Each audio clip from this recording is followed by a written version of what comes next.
Ladies and gentlemen, Binnall of America!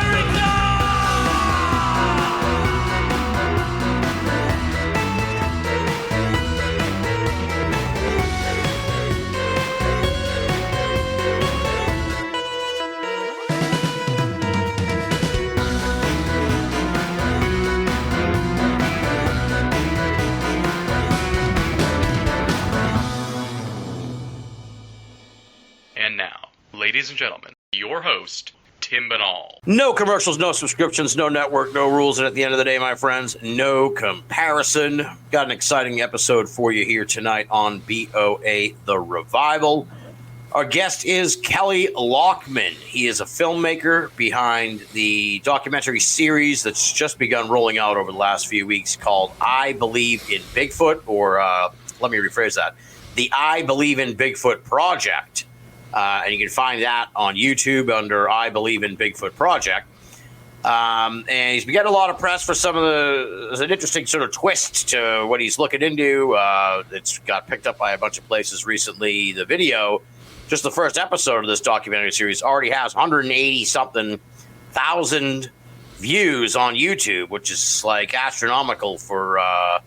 something that just kind of burst onto the scene out of nowhere. So it's really, really cool. And he's got our old friend, Josh Cutchin, involved with this project as well. That's kind of how we ended up connecting. So really looking forward to this. We're going to get into the world of Bigfoot tonight, folks. So welcome back, or welcome to the show, Kelley. We tried to tape a show last week, ran into some problems. So here we are back again on another Tuesday evening. It's like Tuesdays with Kelley here. So welcome to the show, Kelley. It's great to have you here on Binnall of America.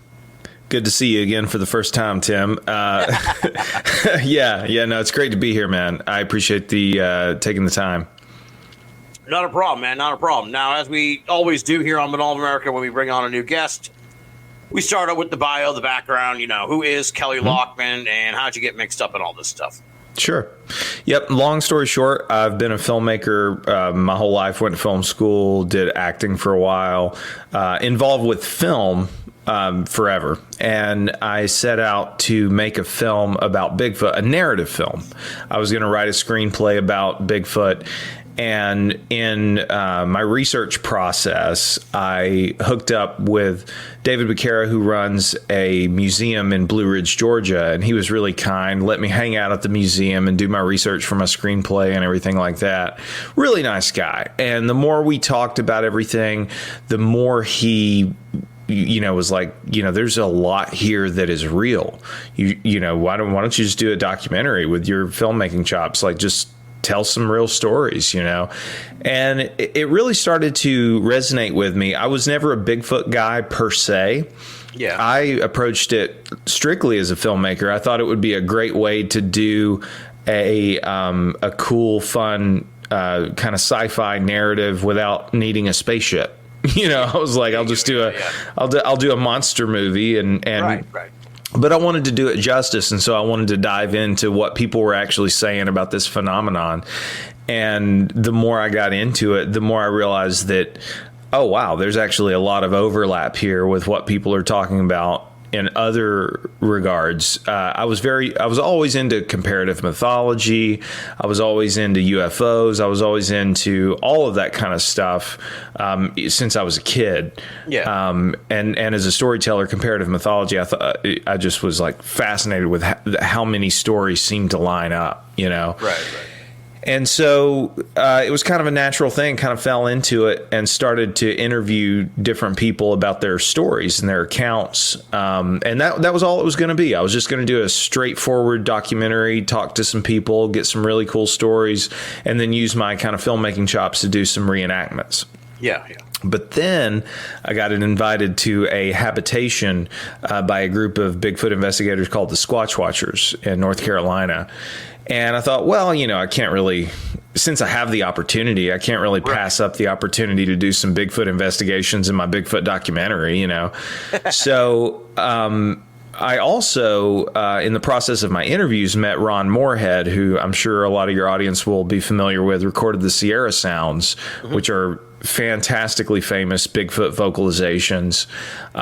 Wonderful guy, Ron is. I can't say enough good things about Ron. We've become very good friends over this process, and he went out and did a little investigating with me too on this habitation, and it just turned into an adventure that kind of spiraled out of control, man. I went deep down that rabbit hole.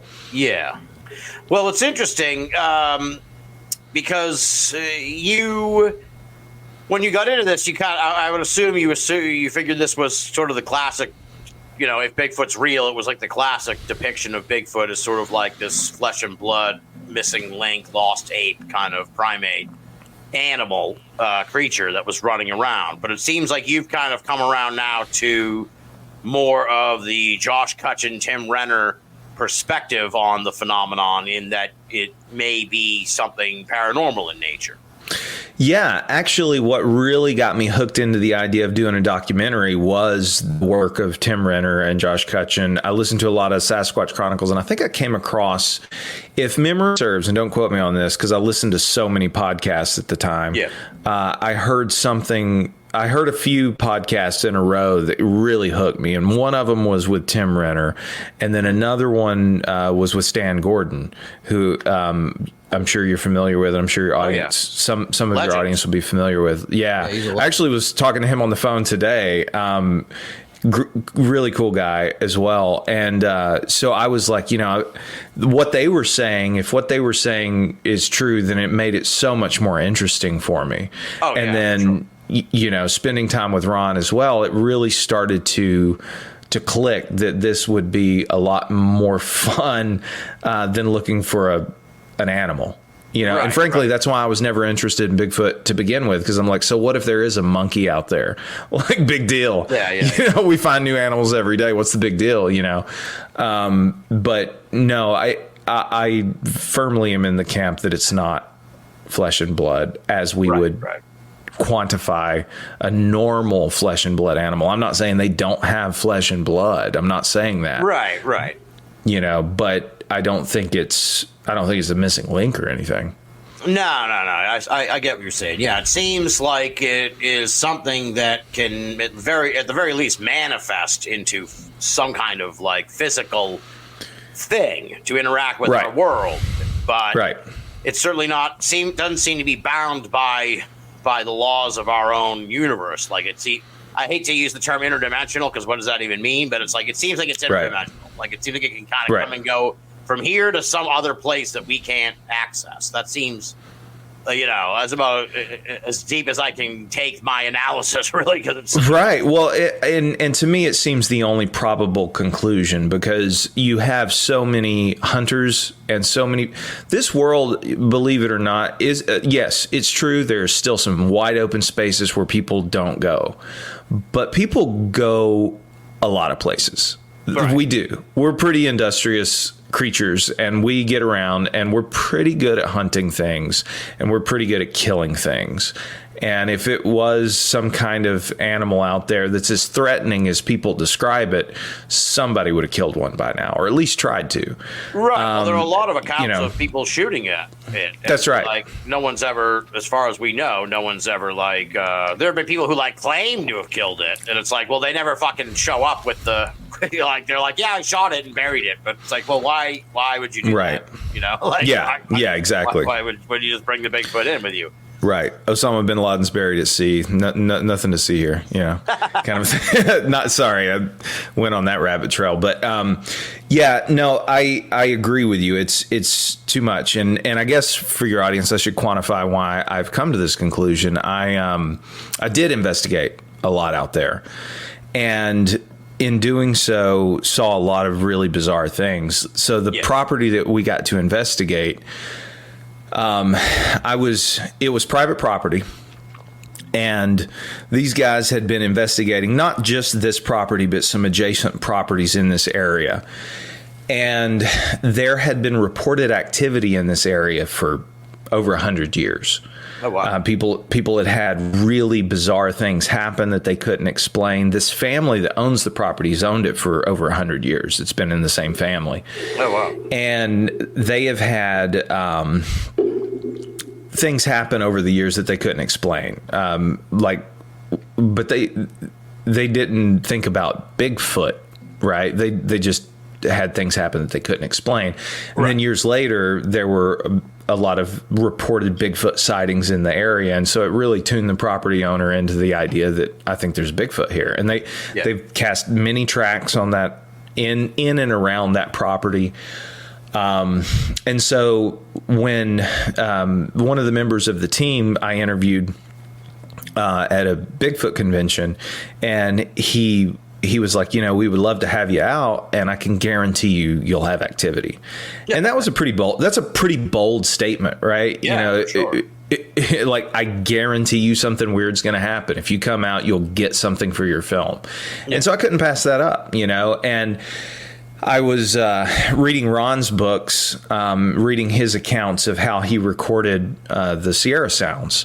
And I was talking to Ron about it, and I was like, man, I would love to go do some investigations, but I don't really have anybody to go with me. And he was like, if the opportunity was right, I would go with you. And then I remembered this property, and I was like, let's do it, Ron, let's go, and so he was cool, man. We, he's the real deal. I will say that. If anybody has any skepticism to say about Ron Moorhead or the Sierra Sounds, for what my word's worth to you, I can fully vouch for that guy. He is 100% believer. He 100% is as good of a guy and as honest as they come, and had no reason to do what he did, other than it was what he said it was. And so we went out, and we had the first night. It was just Ron and I. The property owner was really cool. He had a couple of cabins on this property. It's a lot of property. It's like, I think he owns like 400 acres total. Oh, wow. Yeah. So we were out there in this fairly nice cabin that some of his family uses as just like a fun house kind of a thing. Yeah. And so he let us kind of hang out there. I had kind of the most cushy Bigfoot hunting experience you could ever have, like fully furnished. Cool. Yeah, it was like Bigfoot Disneyland's how I described it to Josh Cutchin when he came out. He was like, "What is this place?" I was like, "It's Bigfoot Disneyland, dude. Like, I don't know what else to tell you, man." And so a lot of the property also, because they've owned it for so long, they've developed a lot of it. So there were little like gravel roads that went through a lot of it. So you could access a lot of the property via golf cart, which was amazing, So anyway, Ron and I went out there the first night. It was just the two of us, and we had some weird stuff. It's an eerie place. Like, when you get out there, it's just odd. It's one of those places that you just get a feeling like this is odd. There's something here, Mm-hmm. And so he and I were hanging out. We didn't really have much activity that first night, but we did have owls. And I know a lot of people that probably listen to your show are familiar with like this owl phenomenon that kind of connects to Bigfoot and UFOs. A lot of alien, like UFO people, will talk about seeing owls. And Ron and I were out there, and Ron was big on not trying to exploit the situation. He was like, if you want activity, you need to introduce yourself to the area and introduce yourself to whatever's out here. And if you go out here guns blazing, flashlights and cameras and the whole thing, you're not going to get anything. Like, let's go. He was like, let's just go out there the first night and just hang out. And so that's what we did. Acclimated to the area, Yep. Well, let the area acclimate, like, kind of, let the area kind of like feel you and kind of get you. Exactly. You're the interloper here, so it's like you need to kind of blend into the scene, if you will. Well, that's right. And Ron made a great point. He was like, these guys get activity all the time, but they basically live here. Like, they're here all the time. So these things are used to them. They need to get used to us. So we just went out there and we just hung out. He was like, just take it easy. So we just hung out. But we did have this owl that kind of talked to us. And it was in the distance. We could hear it. And so we kind of mimicked it as well. And this is not totally unnatural. People can call in owls and call in different birds. This is not completely uncommon, but we did. We kind of answered the bird, or what we perceived to be a bird, because we never saw it. But it kind of flanked us it kind of flew around us and then ended up parking itself behind us. And it sounded like it was probably 30 feet away and was just talking to us, like, which was odd. But, I didn't at the time think, oh, this is totally supernatural. This can't be just an owl. We just thought it was a cool experience. Yeah. So the next night, the Squatch Watchers came out and everything, and there was one particular area on this property that they always had kind of bad vibes about. And they didn't really delve into it too much because they had investigated this particular area with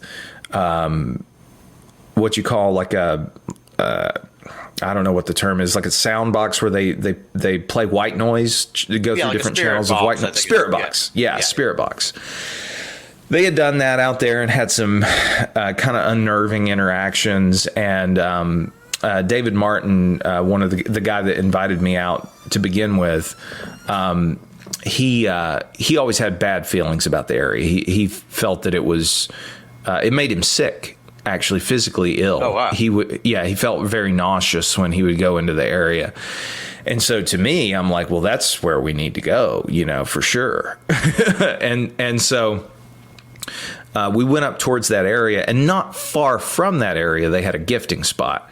So anyway, we were hanging out there that night, and I just had this feeling come over me, like I really felt like something was going to happen. And I was like, guys, even if a rock gets thrown, nobody react. Let's just not react. And I said that because they had said that rocks get thrown a lot. And 2 minutes later, and I have this on audio, because we weren't running any cameras. Again, we were trying to keep everything minimal, but I was running audio. 2 minutes later, a rock lands right behind my feet, like directly behind my feet. And, I asked the guys, I was like, did anybody throw that? Did anybody kick it? And they were like, no, nobody did anything. That was what that is, And it happened a few other times that night. Right. And then it occurred to me, like, later, we kind of packed it up for a little while and went back, and I was like, man, I'm so stupid. I have a thermal camera.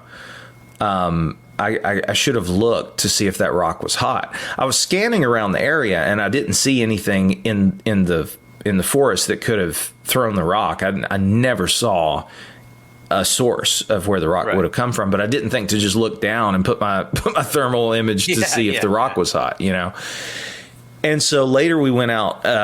Ron called it a night. I think he's been on so many adventures. He's like, yeah, that was cool, guys, but I'm going to bed. I'll see you in the morning. But I'm jazzed up. This is the first time I've ever had anything like this happen. I'm like, shit, I'll stay up all night. I don't care. This is great. Yeah. And so I went out and went out with the Squatch Watchers again. And I was like, man, I can't believe I didn't think to look for that rock. And so we did. I was like, if this happens again, I'm going to look for the rock.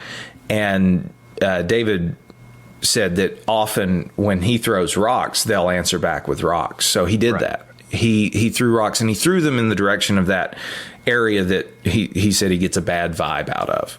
Mm-hmm. And sure enough, it did answer back. A rock came, and it sounded like it came either from a different direction or just out of the sky, is what it sounded like.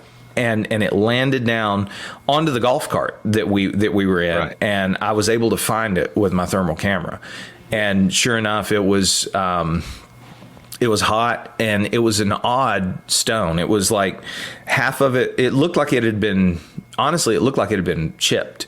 It was like half of it was black and half of it was white. It was like a quartz, almost like a piece of gravel that you would see like in a driveway. I mean, to me, it looked like it probably came out of the gravel road at some point, but it had been chipped off so that half of it was white and half of it was black. Almost looked like an arrow. It was really interesting, just the shape of the rock that it chose to throw at us, but it was. Let me jump in here on this because if people heard the thing, I just pulled it up the page because I want to get the title right. Yeah, so you have this sort of experience documented on the YouTube channel under Bigfoot Throws Rocks, and you can see the glowing rock in the bed, I guess you could say, of the golf cart, whatever, the back of the golf cart. You can see it clearly in the video. Now, was it warm to the touch?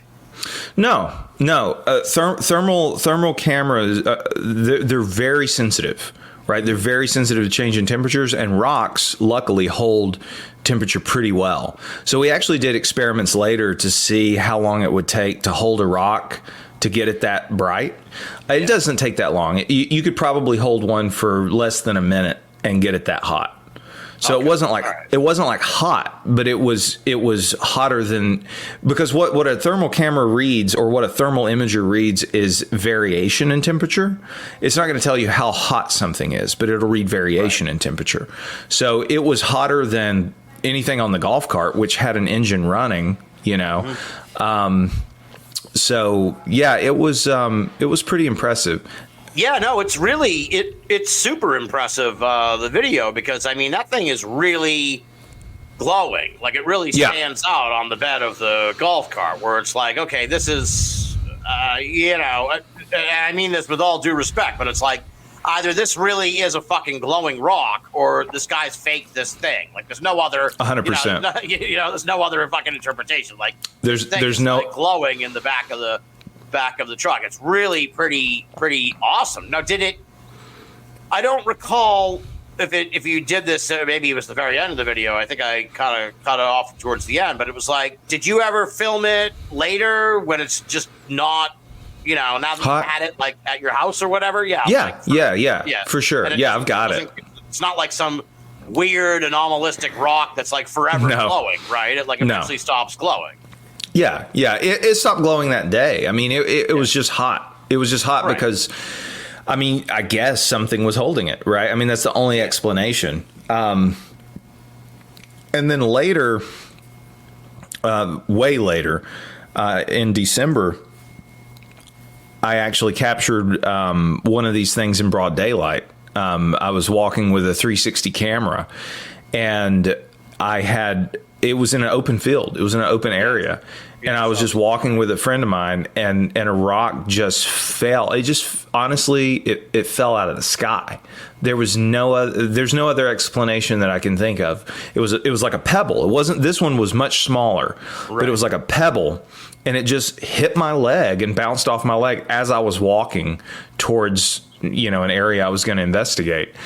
And luckily, unfortunately, the camera is not super high resolution, but you can still see the rock hit me on my pants. I freeze that frame. Yeah. And then you can see it bounce on the ground. You can see the movement on the ground.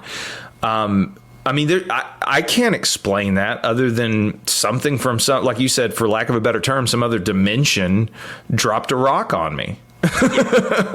Yeah, it's really weird. It's strange. Yeah. And it makes you wonder what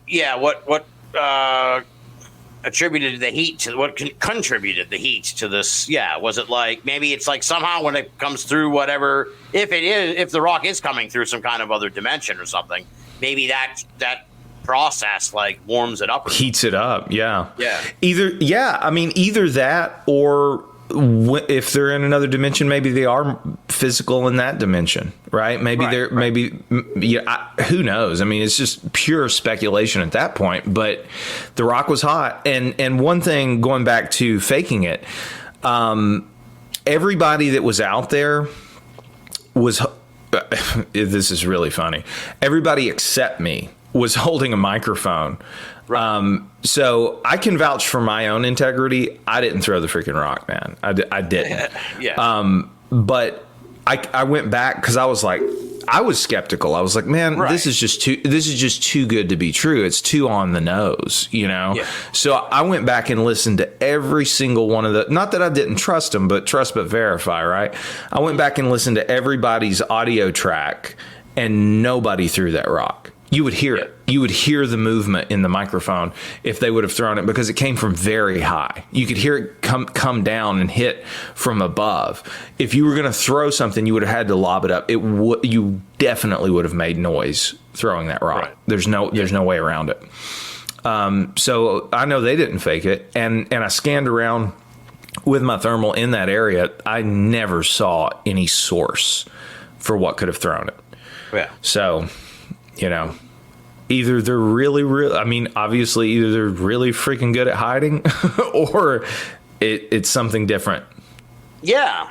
I mean, we're talking about Bigfoot here, but it might be something that has absolutely no fucking resemblance whatsoever to Bigfoot, right? It could be just like a ghost. I mean, that's kind of like you're talking about. They go out with like the spirit box. It's like this, whatever this presence is. It seems almost. It leans more on the ghostly side than what we what the mind goes to when you think of Bigfoot. Right. But I think that when you compare that to mythology, like take, for instance, the Book of Enoch, right? Yeah. I'm sure yourself and a lot of your audience is familiar with this apocryphal book of the Bible. There's a moment in there where it talks about the giants being killed. And it says, because they're both eternal and mortal, their spirits will roam the earth and always be hungry and never satisfied, and they're the unclean spirits that roam the earth, literally. And I mean, the ghost of a giant sounds a lot like a Bigfoot to me, right? Yeah, sure. But and it is interesting, going back to Cutchin's work. He talks a lot about the fact that if you hear strange tapping in a house, it's a poltergeist. But if you hear it in the woods, it's Bigfoot, right? Yeah. And that really does seem to be the case. I mean, everything that we experienced, you could, if it was in a home, you could chalk it up to a poltergeist.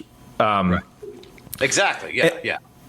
And poltergeists are interesting too, because we talk about, I think where a lot of like your flesh and blood guys they have a disconnect. It's like, well, if it's just a spirit, then how does it manipulate the world? But a poltergeist by definition manipulates the world. That's why it's a poltergeist, right? Like right. It'll open up your drawers. It'll do weird things. It'll slam your door. It'll scratch you at night.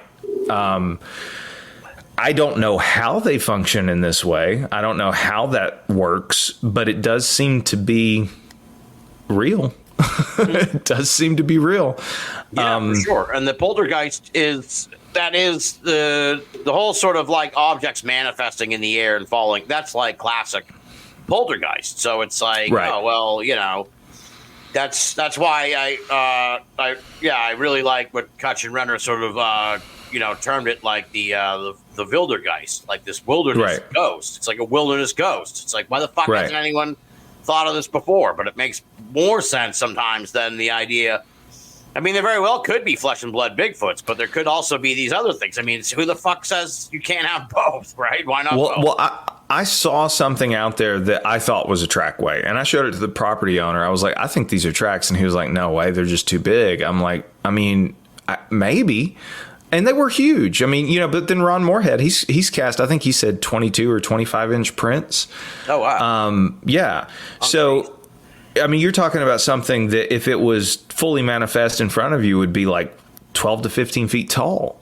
Yikes.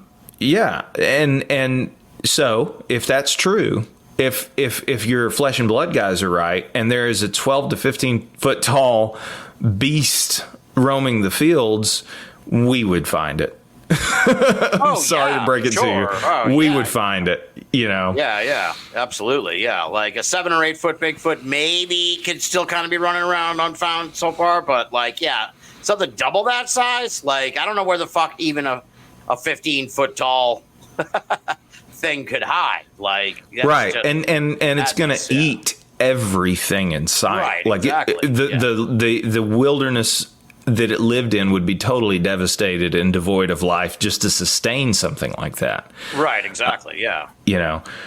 But anyway, we saw that. We also, I know you're familiar with the idea of these smells that people encounter, the stench of these things. We definitely experienced that. That was probably the most common thing I experienced out there, was just rancid odors would hit you, and they would hit you like a ton of bricks. And God is my witness, you couldn't find the source. Jeez. There was no way to figure out where it was coming from. It would hit you, and it would disappear, and that was that, man. I mean, Just every like now and then you just like catch a whiff of something really nasty, essentially. Yeah, and sometimes it would linger. I mean, sometimes it would be there for a while. And now looking back on it, at the time I didn't think like, oh, well, maybe this thing is just right here with us, you know. Yeah. At the time I wasn't as, you know, as fully in the camp of where I'm at now. But looking back on it, I mean, it definitely seems like a symptom of manifestation, maybe the first sign that something's, you know, kind of crossing over or something. Yeah. Like it's in the vicinity or something. Yeah. Yeah, but there was no way to catch the scent. But you know, I'll kind of fast forward and gloss over some stuff just for sake of brevity. But that area that they didn't get a good vibe from. Later on, I went out with it was just myself and David Martin in this area. And I told him, and we had looked at some other areas of the property, and I was like, man, I really want to go back to that area that we had all that activity with the rocks thrown and the smells and everything. And I was like, I know you don't like it. I know you don't like that area, but I want to go back and just check it out. And he was like, all right, brother, well, you can go in there, but I'm going to be right by the golf cart. You know, and I was like, okay. And so I went in there a little bit. And when I did, I noticed that there were trackways, like, when I say trackways, like paths it was very thick, young growth forest. Like it had been clear cut probably 50 years ago, maybe 60 years ago. So it was that real thick young growth forest that you get a lot in the Appalachians. All right. But then when you started to look in there, you realize like, oh man, there's pathways all through here, and big pathways, not just like a deer trail, but like looked like a big animal had been kind of moving through this area. And so, you know, at the time, in spite of the rocks and everything like that, I was still like trying to find a rational explanation for everything. Right. And so I went in there a little ways, and I also noticed that on this particular pathway with my thermal camera, there was some heat on the ground, like literally like a hot path. Right. That's what it got me intrigued. I was like, well, I want to kind of follow this out a little bit and see what I can find, you know. You're braver than I am. All right. Yeah. Just nuts. I don't know that it's bravery, just like lack of survival instinct. But I crept back through there a little bit, and I got probably, I don't know, maybe 20 yards into it, maybe not even that far. And then I heard this kind of low rumbling growl, and I was like, you know, that's good. I'm good on this tonight. I'm fine. And at the time I thought, well, maybe that was just a bear, because it was that low, like kind of rumble. And this is nighttime. This was like at night. Yeah. This was at night. Yeah. And I told him, I was like, David, you know what, man, that sounded a whole hell of a lot like a growl to me. I'm good tonight. Let's call it a night. Because again, I couldn't find the source. Like if I could have found the source, then it would eliminate a little bit of fear, because at least I could say it's over there, you know. But I couldn't find where this growl was coming from, so we left. Well, because the worst case scenario is that the source finds you. Right. Yeah. Yeah.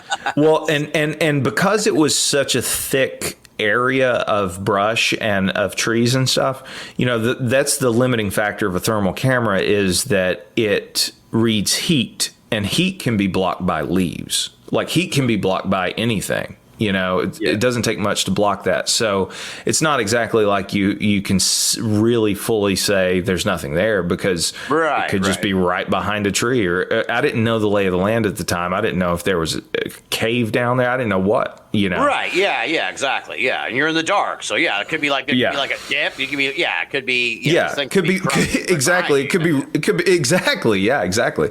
So anyway, kind of fast forward a little bit to the next day, I was kind of fired up about that spot, because we had so much activity at that spot, and I really wanted to see it in the daylight. So I went in there in the daylight, and there were pathways everywhere back there. Like it had fully trodden that path, and we noticed tons of stick structures, like and I know people talk about this, and I know a lot of people roll their eyes about it because it's like, well, dude, you're looking at deadfall. Trees do fall funny. Like, it's not that big a deal. This is how the world works. You know, it could be a floodplain, could be whatever, could be a tornado.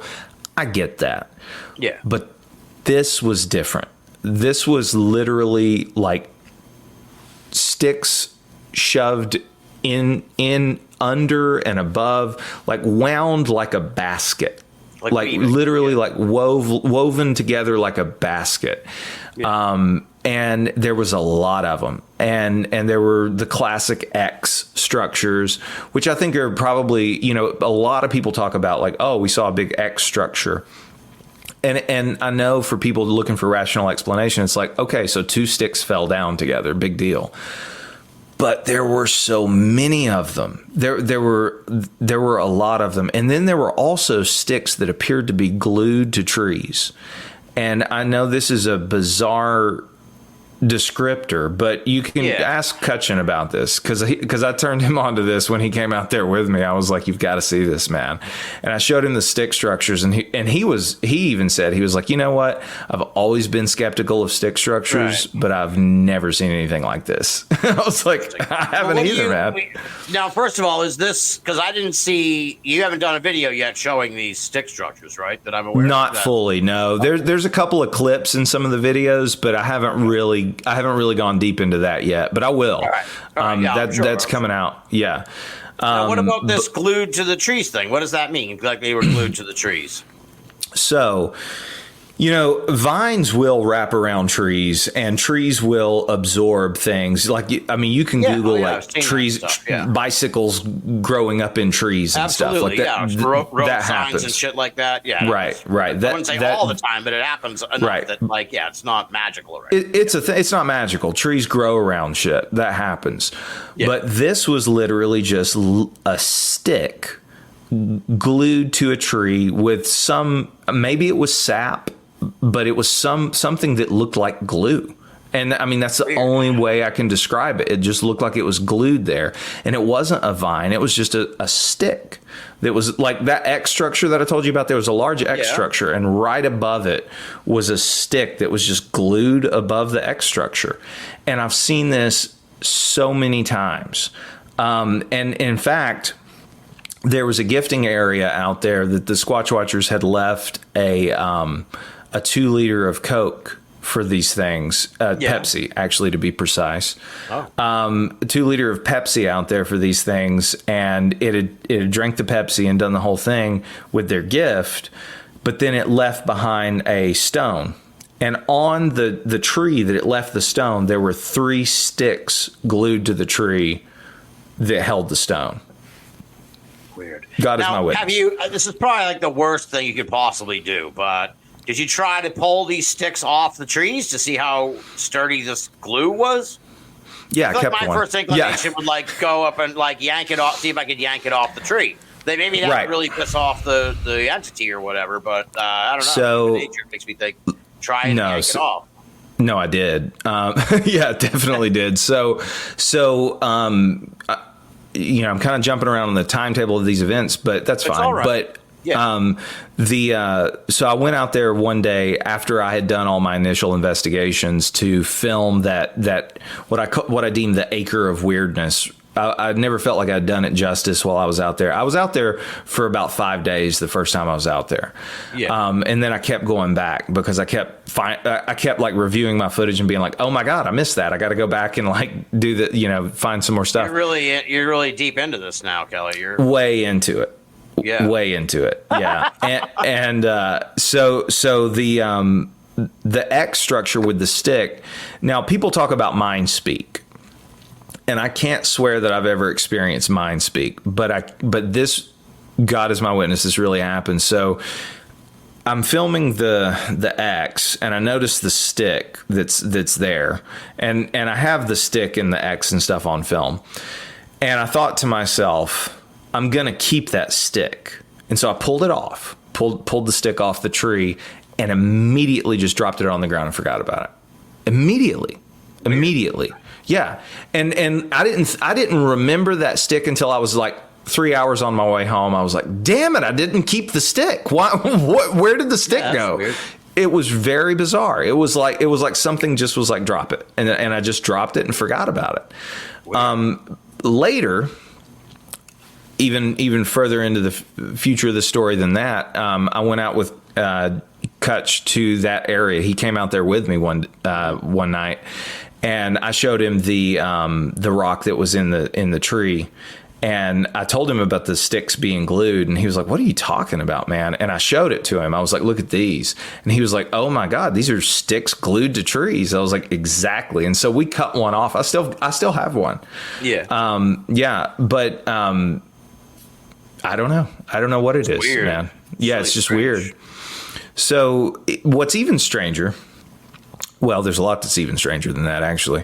But to get to kind of, I guess, some of the gorier aspects of this. Well, let me. Yeah. No, go ahead. Well, it's another video where you have like what you think might be some kind of artifact or something. Yeah. Mm-hmm. Some kind of like, some kind of, rock that's been shaped by this. It's like some kind of, it's not just your ordinary rock, if you will. Like, no. Talk about this unique, it's a unique rock. It's just one, right? Or are there multiple rocks? No, I've got a lot. Just one. Oh, okay. No, yeah, I've got a lot of them. So going back to the concept of gifting areas. Yeah. So these guys have been leaving gifts out for these things for a long time. But what started their gifting area is that on this path, this gravel driveway area, not far from what I said is like this kind of haunted acre, if you will, of land. Something left a very large rock in the middle of the driveway. And so they used that rock to kind of build a little gifting area for this thing. And so they had been exchanging gifts with this thing for a long time.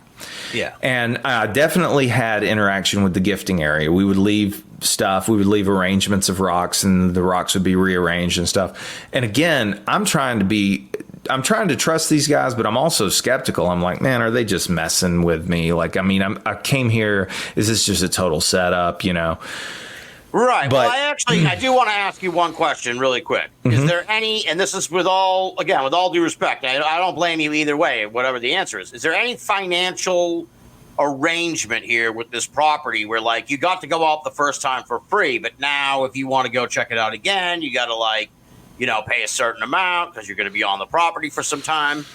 Nope. No. Okay. No. In fact, no one involved in this project received any kind of compensation, frankly, because I couldn't afford to compensate them if I wanted to. I was going to say, that's why I'm like, I kind of doubt that he's paying like a whole bunch, like hundreds of dollars to go camp out on this thing. But it's always part of me's like, oh, I don't know what's right. What's the gimmick here? What's the that's what I kept getting back to as well, because as a human being, you don't want to be you just don't want to believe everything you see. Right, you want to like really investigate it. Exactly. And so I thought the same thing. I was like, what would be the incentive for anybody to be faking this stuff? And the truth is there's no incentive. There's literally no incentive for anybody to do this. In fact, it would be a great risk factor, because I was actually out there a lot, completely by myself. The Squatch Watchers introduced me to the area, but they weren't there with me most of the time. And neither was Ron, actually. Ron was there with me for a couple of days, but for most of my investigation, I was totally alone. But I was also very well armed. And the property owner was nice. I mean, we got to know each other and stuff, but he didn't know me. None of these people really knew me. They just knew that I was making a documentary, and they invited me out there. If someone was out there trying to pull a prank on me, especially at night, throwing rocks at me in the dark and, doing a lot of the other weird stuff that happened later, I could have shot him. No, exactly. Yeah. So it would just be way too much risk and no reward to fake exactly. it. Yeah, exactly. It's not like it's not like this place is charging money for people to come out or anything like that. So it's a very interesting. Now, I presume, my kind of skeptical but also sort of like drive towards wanting to solve these mysteries My first question is like, so why isn't there a camera on the gifting area? But I presume that's maybe just kind of like, I don't know, against the. No, it's not. So or something, or it's not. There were game cameras everywhere. There were game cameras out there, and they never captured a thing. Yeah. That's what's really weird. Now, there wasn't a game camera positioned exactly at the gifting spot, but there was one on the road looking out in the direction of it. And if anything would have been moving around out there, it would have triggered it. Yeah. The property owners had game cameras out there for years. And the only thing he's ever got on the game camera is anomalous lights. Yeah. That's it. Well, that's because I would say, like, just put one of your cameras on a tripod on the gifting thing and see what happens. But part of me thinks that that's just not going to work. Like, it just won't. It's not going to work. Like, it knows that the camera's on there, and it just won't do it. And, like, the first day you take the camera away, it'll fucking do something. That's just the nature of whatever this phenomenon is, it seems. And skeptical people hear us, they're going to be rolling their eyes. But it's like, ladies and gentlemen, that's how it fucking works. That's how it works. It's like you can't. Well, it's the same. I mean, think about it in natural terms. If you're a magician, if you make your money doing magic tricks, and I'm like, cool, you're a magician, you're really magic, huh? I'm going to set up cameras around you, like in 360 degrees while you do this trick. They're going to be like, no, I'm not going to do the trick. Like, why would I do that? Why would I do that? Right. And I think that's kind of the same thing. I think it's, for lack of a better word, a little magical, right? If they, Ron's always like, they don't really want to be exposed. They like to mess with you, but they don't want to be exposed. And that's kind of the cat and mouse game you play when you get into these waters, and it just is what it is. But going back to those rocks, yes, because I do think this is important. In fact, I think it's the most important thing I've discovered out there. These guys left out these gifts, and the one that was in the tree that I told you about that they had left the Pepsi out for, they actually cast a footprint close to that area one night, a very clear footprint. And they didn't really think much of the rocks, and to be honest, I didn't either. But they were like, "Why don't you just take it home? Take it home with you?" And I was like, "All right, cool." So I took the rock that was in that tree home with me, and when I did, I started to look at it, and it seemed to be fashioned. It really seemed to be worked in some kind of way, and I didn't even realize that until I got it home, until I took it home with me. But I also noticed while I was out there a stump of a tree that had 3 rocks in it, stuffed in the stump. And I looked at them, and 2 of them really seemed to be very similar. They both seemed to be carved in some way. And I found that interesting, but I put them back because I was like, this is interesting, but I'm going to put it back, and I'm going to come back to this later if it's something. I want to make sure. I checked with the property owner. I checked with all the guys out there. I'm like, did somebody just stuff rocks in a stump one day like that we don't know about? So I did a lot of personal investigation, and nobody knew anything about it. So once I had that rock home with me, I started to notice that it had like little grooves in it and what seemed to be some carving marks on it. And I was like, oh my God, I really think this was fashion. I think it may be a tool or something. And so then later I went out and investigated that stump that had those rocks in it, and they appeared to be carved as well. They appeared to be worked. So I told Taylor Cook and the other guys in the Squatch Watcher group when I went out in November with Josh, I was like, I think that these things, I think these rocks that they're leaving out are carved. So let's be on the lookout for more weird stuff out here just on the ground. Like maybe there's just artifacts out here. And we found one that I firmly believe it has been worked in its, I mean, for lack of a better word, I think it's an idol. It looks like, on one side, it looks like a bird, and on the other side, it looks like a dragon. And I didn't realize that. I didn't realize what I had until I took it home and really like looked at it. Because Also one thing to consider for your audience is when you're out there doing stuff like this and you're being bombarded with so much weird and new information, it's hard to know what to zero in on. Right. Yeah. Because like when you're having, these phantom smells and rocks being thrown at you and weird sounds in the woods and stick structures and dead animals, and we'll get to that too. Yes. Yeah. You don't really know what the most important thing is to zero in on. And so the rock thing, I knew they were weird, but I didn't really know what they were until I took them home. When I took them home and examined it, I realized that the one that looked like a bird and a dragon, that was found right within 20 feet of the tree that it had left the other rock in. Yeah. So it was very close proximity. And when you compare the two stones, they have a lot of features that are identical. They appear to have a little arm underneath them that helps to support the statue. That's why I say it's a dragon and not a snake or a serpent or something. But it has a little arm on one side that seems to hold the statue up. When you set it on a desk, it stands there. Like it's, you don't have to support it. It's perfectly flat with the aid of that little hand. Right. And so, being someone that's interested in mythology and comparative mythology, I looked at this and I'm like, okay, well, it's a bird on one side and it's a dragon on the other side. This really starts to lend itself towards the Quetzalcoatl motif. It really starts to lend itself to that plumed serpent idea that you get from the tribes of South America. And I think this is really important because it appears when you start to really examine the mound building cultures, what they call the Mississippian culture, they just call it that because they discovered the first mounds around the Mississippi.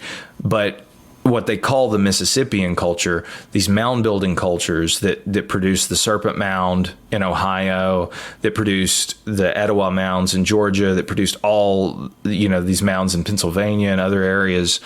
The legends surrounding those mound builders, almost to a T in every tribe, is that they were built by giants. Yeah. They say that giants built these mounds and that they had wars with these man-eating giants and killed them all off, and that most cultures say that the mounds are haunted. Like, for instance, the Etowah Mounds in Georgia.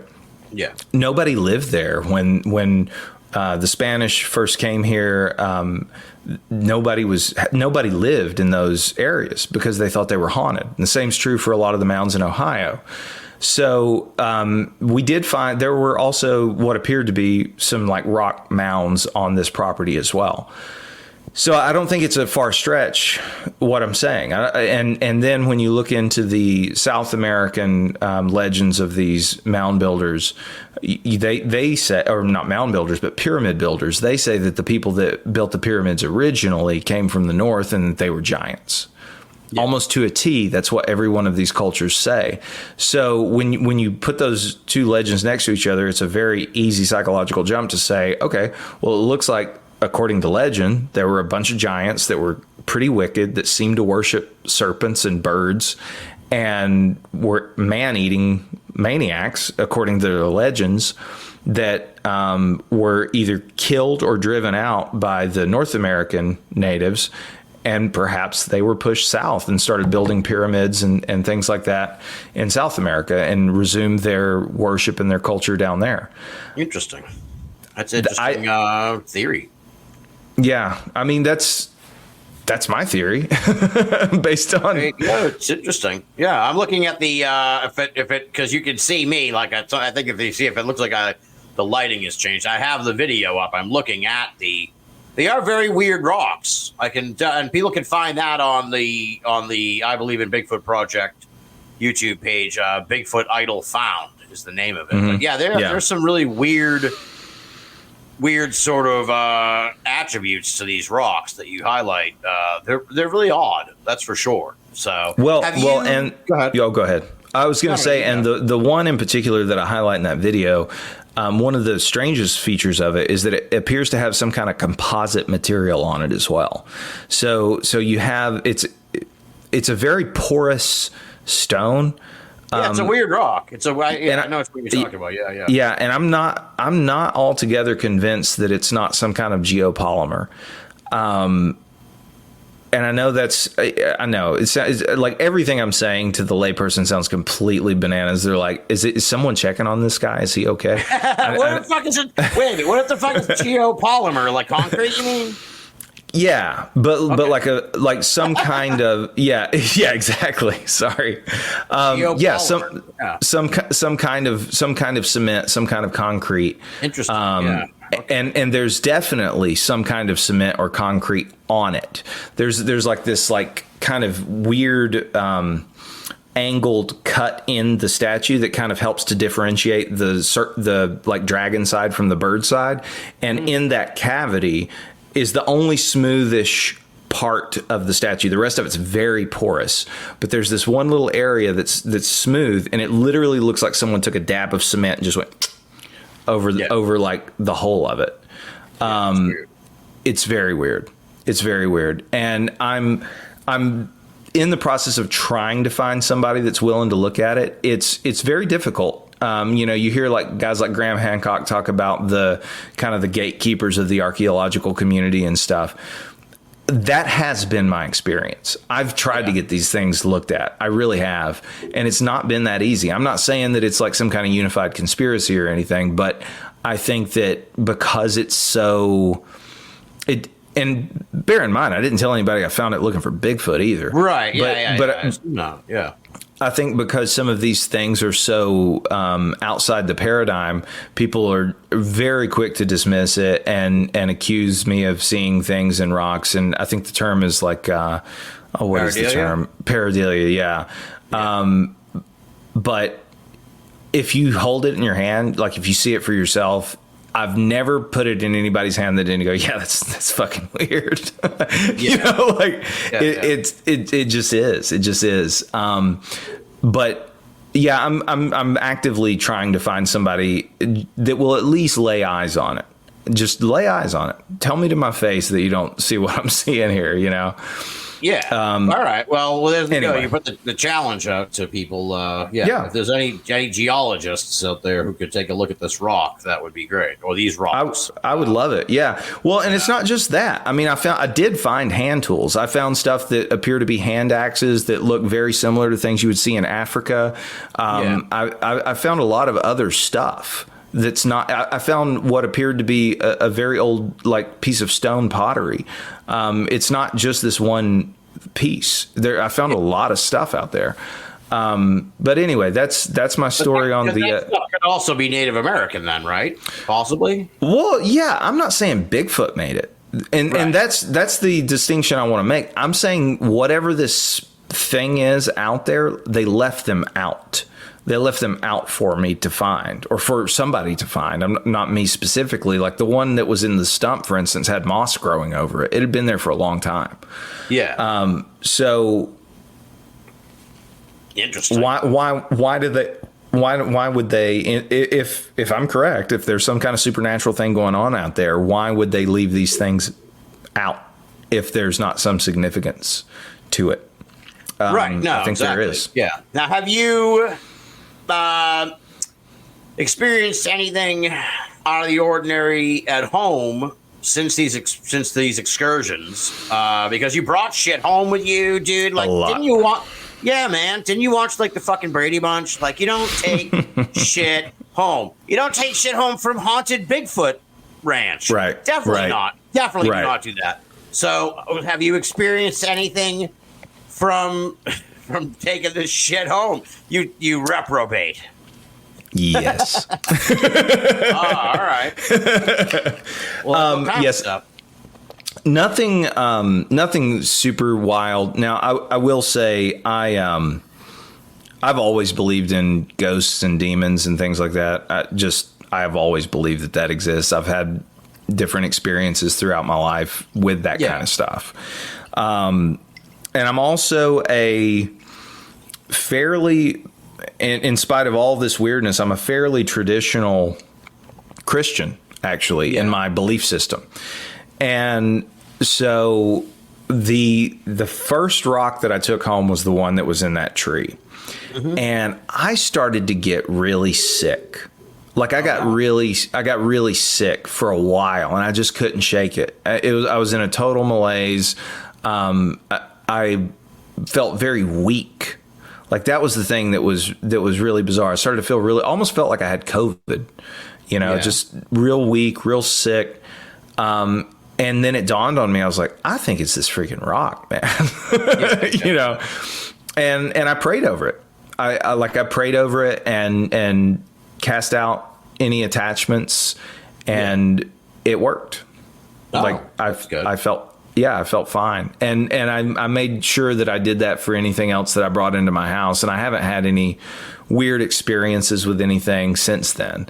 Yeah. And I know people can be skeptical about that, but that's been my experience. I do believe that it's a spiritual phenomenon, and I do believe that it's a malevolent phenomenon personally.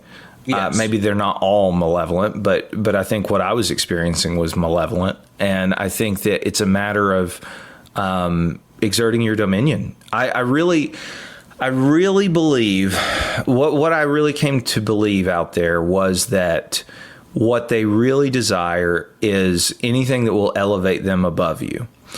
And which would be essentially either like, for instance, people leave out gifting spots. That's an altar, right? You're leaving out altar. You're leaving out a gift. You don't do. I wouldn't do that for you. I might buy you lunch, but I'm not going to build a shrine and put a hamburger in it, right? Yeah. So this is some kind of worshipful act.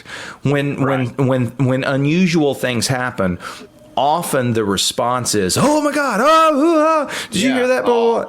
And it awe.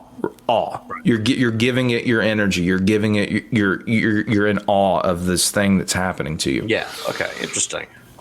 A lot of people love it, right? A lot of people really love it. You'll have these guys that are really into, and I know I'm going to probably piss people off for saying this, but you'll have a lot of guys that are really friendly to these encounters and these phenomenons, and they love it. They'll adore it. They'll give it gifts. They'll do this whole thing. So you're giving it adoration again, kind of putting you below it. I think they'll take adoration, they'll take awe, or they'll take fear. But what they really get annoyed with is indifference, and when you exert yourself over them. Yeah. And so fast forward, when I really started to kind of dial into what I thought this all meant, I was like, you know what, guys? I think we need to tear this gifting spot down. This is an altar, and this really should not be.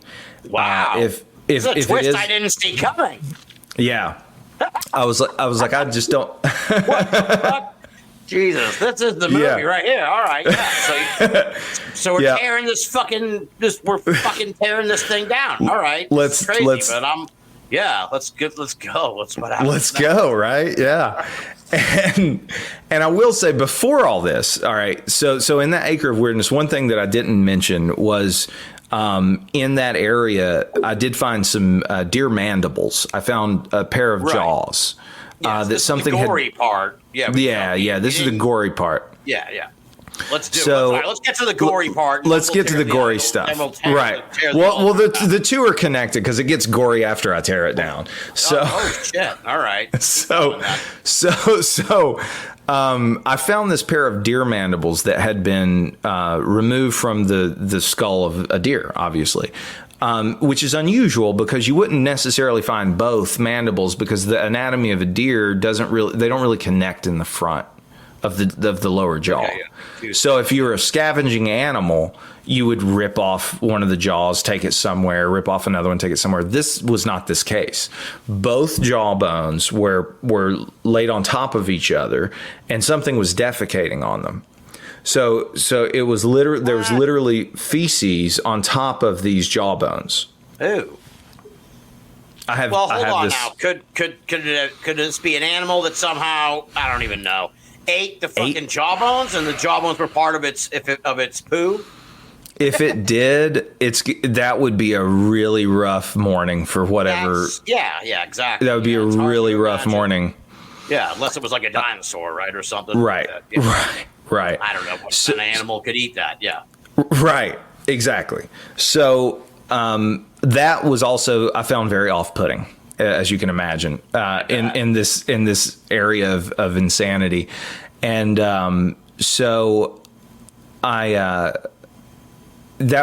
that plus with all the altar stuff, I'd kind of made my mind up. I was like, this appears to me to be an unclean spirit. Like, truly, the smells, its behavior, the kind of the insult to injury of presumably something that had killed to like defecate on it. I mean, this is like serial killer behavior. Yeah. This is very bizarre. This is really, getting a little bit like Stephen King over here. Yeah. And so I was like, you know what? And I talked to the guys about it. I was like, I'm going to go up there and tear this down if you're okay with it, And they were like, yeah, I mean, go ahead. What you're saying makes sense. Like, go for it. Yeah. And so that was the time. The day that we tore it down was the day that that rock that I have on the 360 camera that hit me. And a buddy of mine and I were out there, and I'd meant to tear it down during the day and to film it all and everything. And I totally forgot because we had tromped all over that property. We were very tired. Yeah. And this was just a friend of mine that came out there with me because I hated to do it alone, to be honest with you. I did it for a while alone, but it was just a bit much. Yeah. So he came out there with me, and I told him, I was like, oh, man, I forgot to go tear that down. Let's go tear it down. And I'm so upset in retrospect that I wasn't running any audio. But again, I was kind of in that vein of like Ron Moorhead, like, let's just do some things organically. Yeah. So I tore the altar down that night, and we heard this sound. And I've got to get my friend Nico to come on camera to talk about this with me too. We heard this sound. It sounded like a cross between an owl and a dog. It was like, and it was like crying when I tore the altar down. Oh, man. I promise this is true. And it was a very sad sound. And It's so sad that my friend Nico, I swear, God is my witness, looks at me and goes, "Aw." I swear. Yeah. I swear. It was that. I was thinking. Yeah. Yeah. And I looked at him, I go, "Man, don't play into that." Because I'm like hard edge at this point, I'm like, nah, don't give into that, man. If you're tearing the thing, yeah.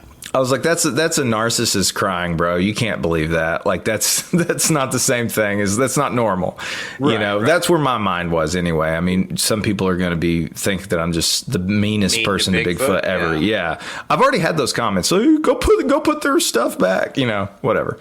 Well, it's on. Bigfoot hasn't even shown. Like, you said you might have caught a glimpse of something with the thermal. Like, you haven't even seen a fucking Bigfoot, though. You have not seen a Bigfoot out there. That's correct. I did, and I didn't even mention this. I did. Sense, Right. I did see a few things on my thermal camera that'll be on the film as well. I did visibly see some things that I don't know what they are, and I'll be frank, I don't know what they are. I would love to tell you I had a perfectly anthropomorphic, humanoid image out there, but I didn't. But I did have I did see some things that were very big moving around on my thermal imager in that weird area. But so when I tore it down, we heard the sound. The next day, Nico went out into the woods to use the bathroom. And he was kind of trying to find a place that, if the property owner came around or whatever, like, nobody would see him, right? So he went down by the river. There was a river that ran through this property as well. Went down by the river, and there were these two dogs that were there. And he noticed these two dogs, which we had never seen dogs there the whole time we were there. Like feral dogs? Like just random dogs? Just random dogs. Huge dogs. I wouldn't be comfortable around two feral dogs, but go on. I don't know whose dogs these were. I don't know what the deal was with the dogs, but I'd never seen them since I'd been there. And freaked me out. So, but they were friendly enough, but they got Nico's attention and took him to a kill. They took him to where something had snapped the neck of a deer. Damn. And the deer's neck was literally like laying on its back, snapped. and there was a buzzard right next to the deer, and the buzzard was dead too. And they were just laid next to each other. Weird. And That's fucked up. yeah, it's really weird. And the buzzard appeared. This is what it looked like to me, because the deer's eyes were missing, and the deer looked like something had been feeding on like its rectum area, which is what buzzards do. That's what buzzards do, right? They go for the eyes first, and they go for the anus because it's the easiest points of entry into the animal. Mm-hmm. And so my theory is that the buzzard was trying to eat the deer, and maybe the buzzard died from the deer, or maybe whatever killed the deer killed the buzzard. I don't know. But the buzzard did have some like bark, like from like tree bark on top of it, which I found odd. Like if the buzzard had just bellied up and died, I don't know what would have kicked up stuff on it, you know. Yeah. But they were both fresh. There was no smell. It had clearly happened the night before. And Jesus. I'm going to say that it was probably in response to what we did. Yeah. And not only was that situation the way that it was, there was no blood, by the way. There was no blood whatsoever, which could have resulted in coagulation. But since then, I've heard a lot of people talk about, and this is actually in the first episode, a lady talks about 5 of her dogs being killed, and their necks broken in exactly the same way, and that they were there was a puncture wound in their neck, and they were drained of their blood. Now, I didn't roll this deer over to see if it had a puncture wound on the other side of its neck. It very well might have, but honestly, I was afraid to touch it because the buzzard was dead. I didn't know if it was poisoned. I didn't know. I since bought a Geiger counter, actually, because I was like, is this radioactive? Like, what the hell is going on out here? You know? Yeah, I'd be freaked out at finding a dead deer. You know, but not only was but not only was the deer dead, there was a little stick teepee that was arranged in the area that was about probably 20 yards away. Literally, I mean, there's no way this could have happened naturally. It was probably about a foot and a half tall of sticks that were arranged into a teepee. But on top of the teepee was a long stick that was pointing in the direction of the deer. What the fuck? I'm not making this up, and I have all this. I have all this on film. I'm not making this up. Wow. And so that was unnerving. But it was also confirmation for what I thought we were encountering out there. And so then I was like, well, I think we just need to go ahead and tear all these stick structures down. Damn. And so I did. I tore every stick structure I could find down. And I told the property owner I was going to do it too. I was like, man, if this is what I think it is, like, why don't we just try to get rid of it? And so I did. I tore it all down, and I went back 3 months later after I'd done all that. And while I was doing it, this was a very interesting moment. While I was doing it, there was one thing I failed to mention. A lot of the stick structures that I saw were shaped like doorways.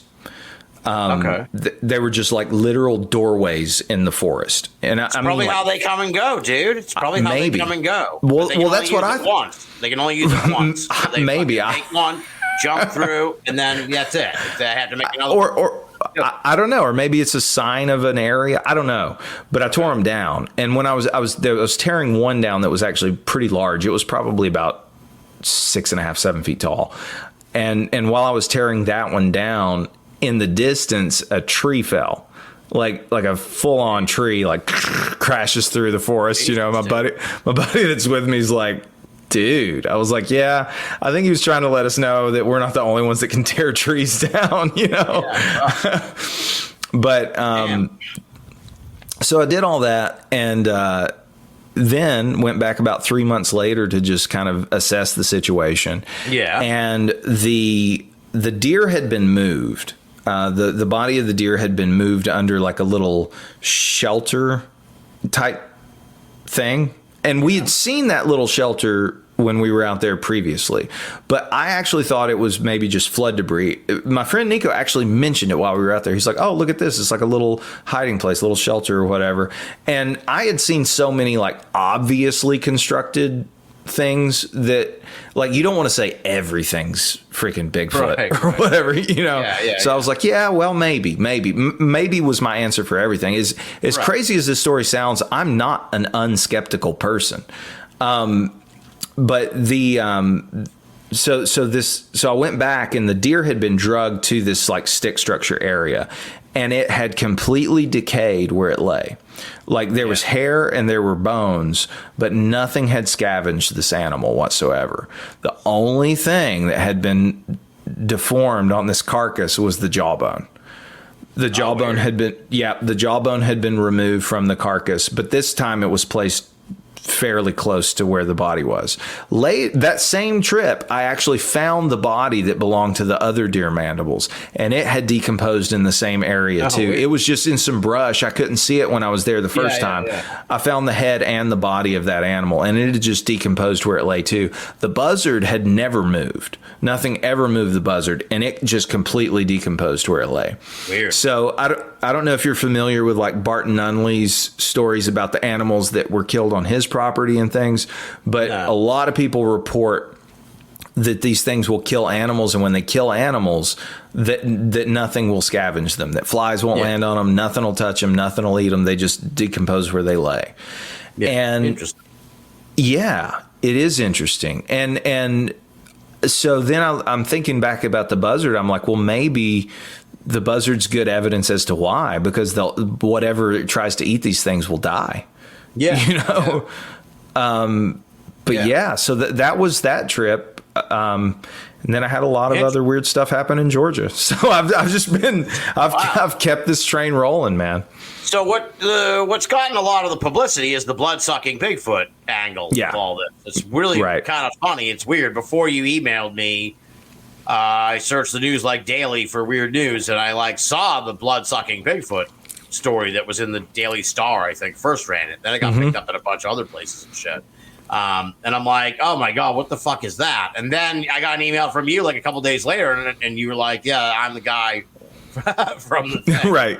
So that'd be kind of weird that people really hooked on to this aspect of the story. I mean, maybe that's a sign that you kind of tapped into something here, that this blood-sucking Bigfoot, for lack of a better term, really, is a thing. Well, what's bizarre about it to me, right, is like I went out there looking for Bigfoot, and it seems that I have tapped into something that almost rolls every phenomenon into one. I didn't even go into the fact that I saw orbs out there. I saw that too. I know this is just piling weirdness on weirdness, but I did. I saw little orbs of light, but I didn't see the orbs of light until I had thoroughly investigated that spooky area and seen the deer bones and all that kind of stuff. That's when the lights started to appear, and I would be out there, and there would just be a little green orb of light about the size, maybe a little bigger than a golf ball. And people were like, "Oh, you were seeing fireflies." I wasn't seeing freaking fireflies. It was 30 degrees out there. It was 30 degrees out there, and it would. Unfortunately, I didn't. I did film one, but it was so dark and it was pretty far away that the camera just pixelated it too much. I could look at it and be like, I think that's where it was, whatever. But who cares? It's not good enough footage for me to even put it in the documentary. But I saw it with my own eyes. And interesting. And that was hypnotic. That was a really weird, going back to Cutchin's work. It was, I told Josh, I was like, man, when I saw those things, I wanted to follow it. Like, you want to, like, it's seductive. And he was like, ooh, dude, that's not good. I was like, I didn't think so. That isn't good. So why do you think it's killing these animals? For sustenance, or is this some kind of like ritualistic thing? You said that this thing seemed to happen after the altar got destroyed. So, like, you think it's got a weird, dark message from the thing? I think that one was a message, if I had to guess, but it had done it before, right? Like, I found that body before. Right, yeah.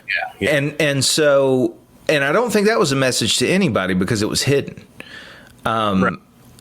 And the lady in my documentary that talks about it killing all of her dogs and drinking their blood, I don't think that was a message, because these people had interaction. In my documentary, I interview some people that are from North Georgia that had very similar experiences, and they had nothing to gain, absolutely nothing to gain by telling me this story. It was just their true story. Yeah. And they didn't even know that I'd found a deer that appears to have been, maybe its blood sucked too. You know, they had no idea. But when they actually told, my wife actually was getting her car serviced and started telling them that I was working on a Bigfoot documentary, and they're like, "Oh, let me tell you our story," you know, and that's awesome. It just lined up. And so there is a common trope that you'll read about in, like, for instance, I think there's something to blood, right? Like, we have this vampire mythology for a reason. And in the Old Testament, you hear constant warnings about drinking blood. Do not drink the blood. Do not drink blood. Do not drink blood. It's like, and I always thought that was funny as a kid. I was like, was this a big problem? Were people just going around gobbling up goblets of blood? They were. It was a big problem. That's why they kept saying, don't drink the animal's blood, because people would do that ritualistically.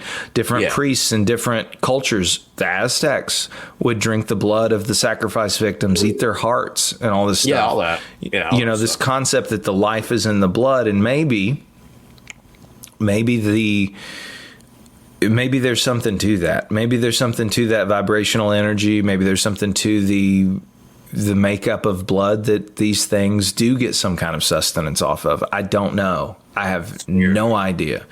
But like you said, I know that it's weird, and I know that there are, if you looked at a lot of this information as Kutchin has done, almost like a bunch of transparency layers, you're going to start to see things that just keep laying over each other. And the consumption of blood seems like one of them. Well, it's very interesting, too, somewhat off that path, but in a similar sense, is I noticed this. I met Dave Picara like a few years ago at the Georgia Museum. Fantastic place. People should definitely check it out if they're in the area. It's a first-class facility. When you think about, like, museums like that, this one is at the top of the list, I'd say. It's excellent. Yeah, it is. It's really awesome. So, but I think if you talk to a lot of these guys, even the ones who are staunch flesh and blood Bigfoot guys, they'll kind of eventually, if you know, it's kind of like you have a couple beers with them or something like that, they'll come around to some of these stories that they can't explain that match more up with the paranormal Bigfoot, you know, where it's like, okay, someone, you know, I know a guy, you know, I think Dave said somebody came into the thing and told him about seeing like just the top half of a Bigfoot, like cross a fucking road, and like nothing on in the bottom. And it was like, what is that? That's just weird. Well, how many times have you heard it reported that they seem to be floating, right? They seem to float where they went, that they seem to glide.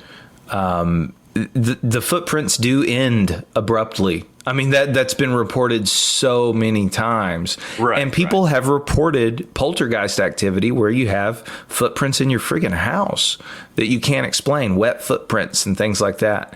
Yeah. I mean, the phenomenons do seem to be connected to me.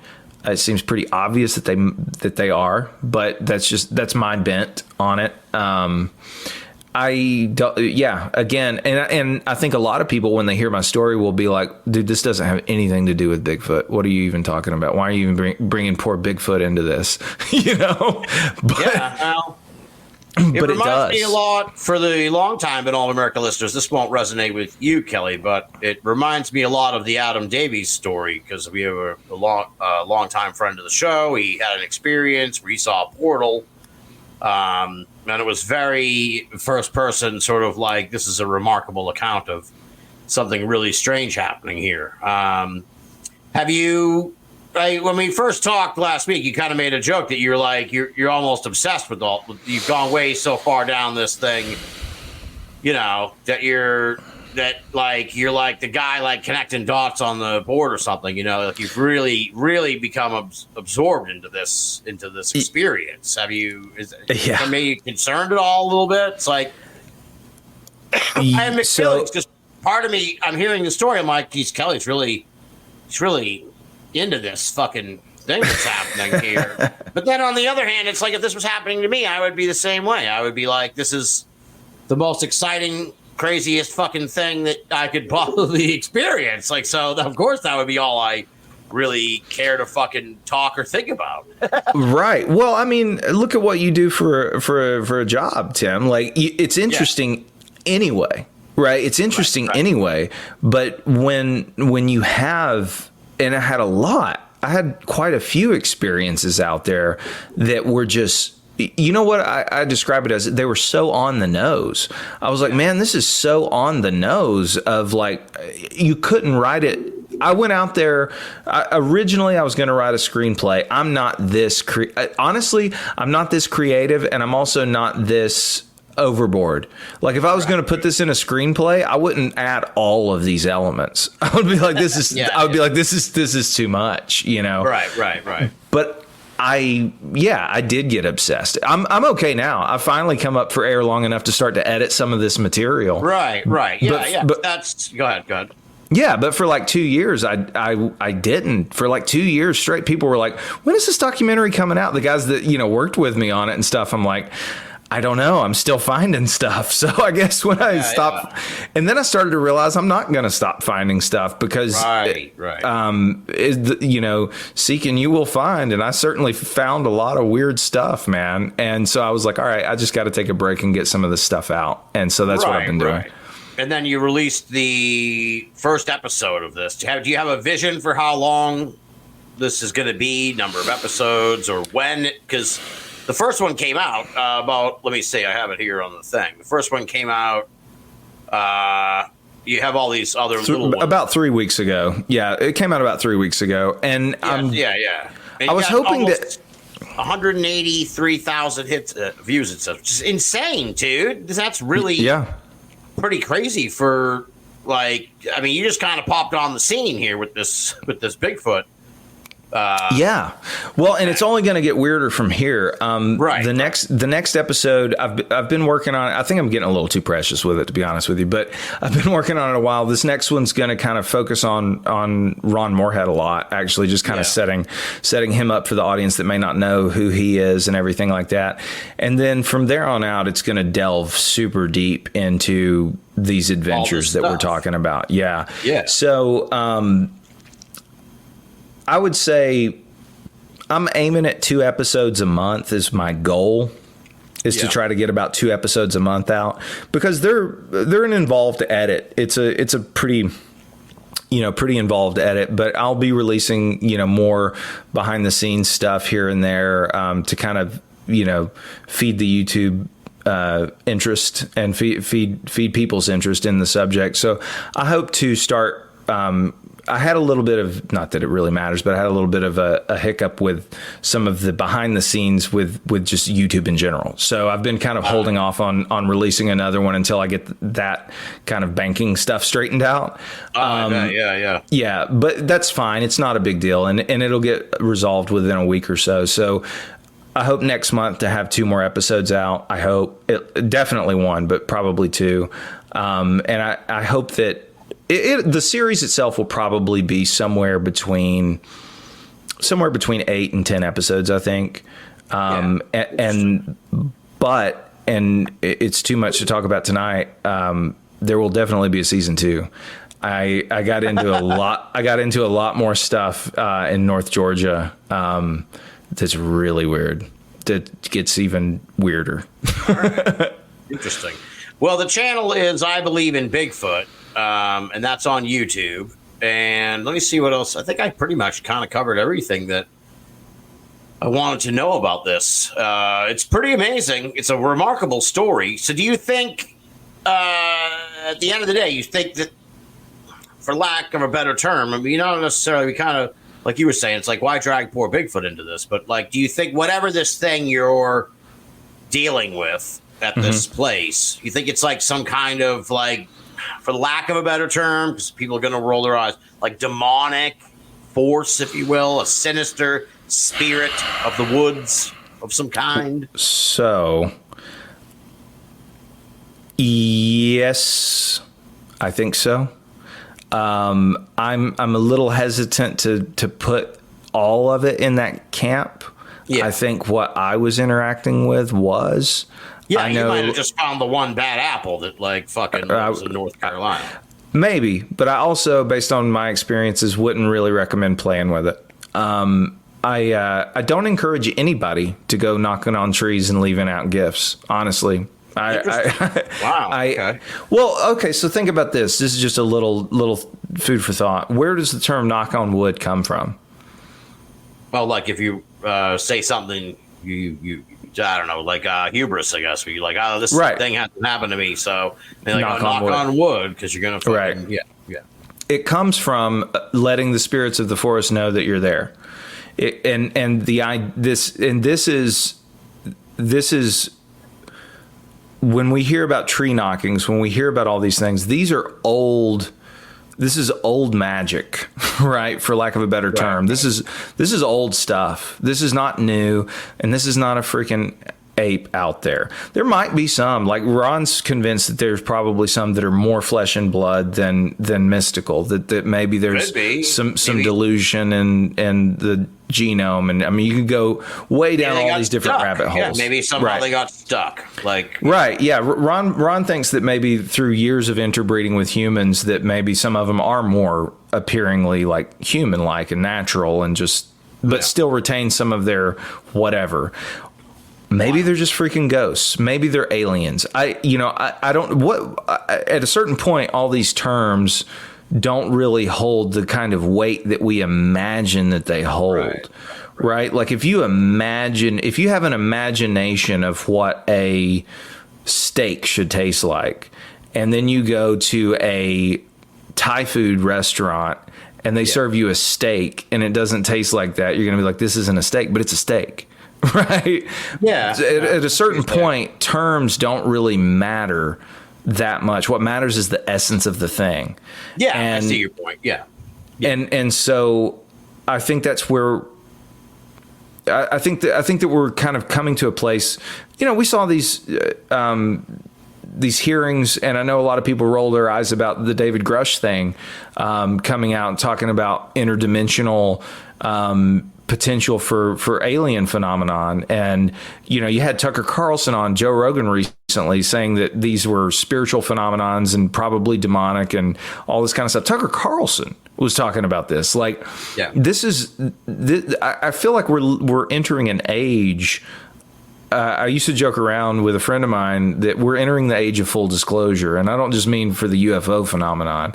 I think that of everything. I think the veil's starting to get kind of thin because information is growing, human interaction is growing, and enough people are disenfranchised with the projection that they've been given of what a human life should look like, right? The projection that they're given of what is reality, quote unquote, right? And a lot of people are saying, I don't think so, because my experience is so vastly different than that. Right. And then again, some people are just schizophrenic, so you can't trust everybody. Exactly. Well, it's very interesting. It's a compelling idea, and I'm going to be closely following your work. And just be careful, dude. Like, it just sounds dangerous to be running around in the wilderness, period. And it's like, if you're fucking around with whatever this thing is, like, who knows?